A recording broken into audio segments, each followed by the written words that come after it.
What happened to Laura Wilson shows that honour can be just as important to young people born and brought up here as it is to their parents. I thought this was a generational thing. It was something that would die out with my generation. Unfortunately, I've come across very young people who think the same way. One example, a young man, 20 years old, he said to me, "Nazir, don't you understand?" He said, "Man is a piece of gold." He said, "Woman is a piece of silk. If you drop a piece of gold in mud, you can wipe it clean. But if you drop a piece of silk in mud, it's stained forever." That is his view of women. That is why he thinks that women must be controlled, that their behaviour cannot be allowed to just go unchecked. And so that's a 20-year-old. To find out more about the attitudes of the younger generation, we carried out an opinion poll of young Asians, men and women. Over 2/3 agreed families should live according to the concept of honour.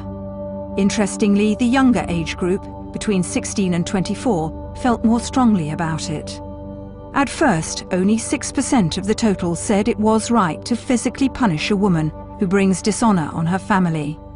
But that went up to 18%, nearly 1 in 5, when presented with a specific list. Disobeying a father, marrying someone unacceptable or wanting to end a marriage. Young Asian women are just as likely as men to say they should be punished.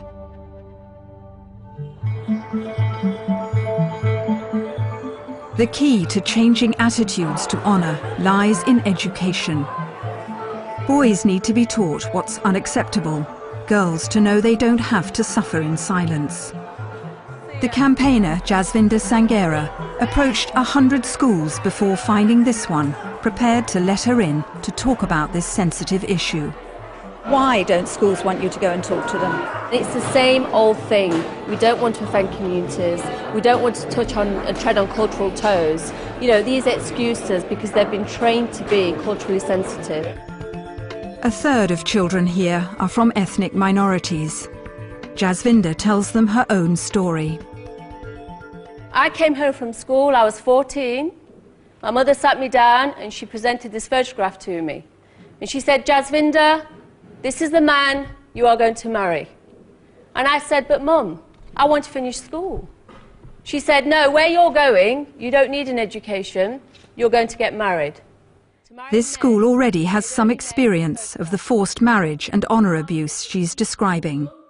We have seen issues where children have had to be supported into refuges, escaping difficult situations at home. Children have not returned from holidays abroad. Situations where we've supported children on their route to education because it has been an alternative to perhaps pressure to be married. It's important to have a debate and to ask questions. The majority of experts argue that the root cause of honour crime lies in forced marriage. A forced marriage is where your family cross the line, you're saying no, and they're forcing you to do it. That's abuse. That's child abuse. It's wrong. And sometimes what we also The government is now considering making forced marriage a criminal offence. on a one-to-one. There are probably about 10,000 of those a year in this country every year. So we're looking at a substantial problem, and we're just, I think, scratching the surface. Forced marriage is the earthquake, and what's followed is a tsunami of domestic abuse, sexual abuse, child protection issues, suicide and murder. And so if we can tackle forced marriage, then we can prevent all these other things from happening. But the signs so far have not been encouraging. 3 years ago, all public agencies in this country, thousands of organisations, were given these statutory guidelines in order to tackle forced marriage and honour abuse. But in a recent review, only 81 even responded. The government admits it's disappointing, shows inconsistency and a lack of commitment.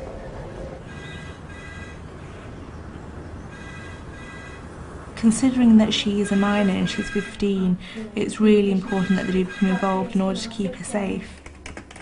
The Honour Helpline receives dozens of calls a week about young girls at risk.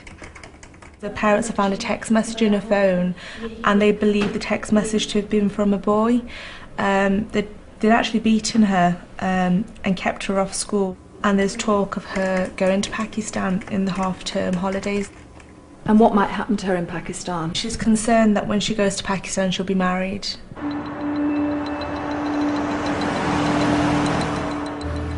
Jasvinder is still fighting reluctance in some quarters to face the problems caused by the honour code.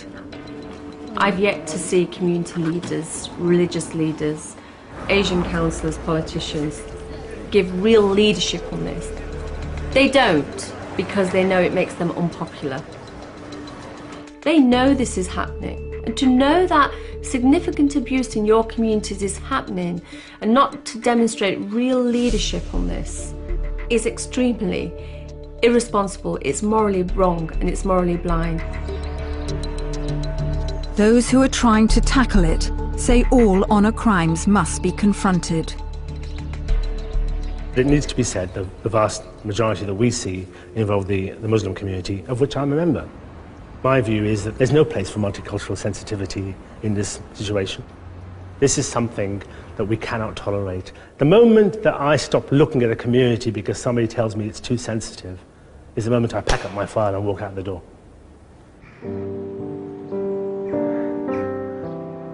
But until young men reject violence in the name of honour, others will die. Everybody misses her. We can't fetch her back.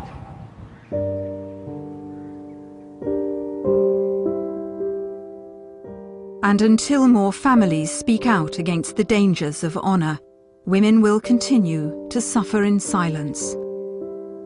My daughter may have been burnt, but I don't want this to happen to anyone else's daughter.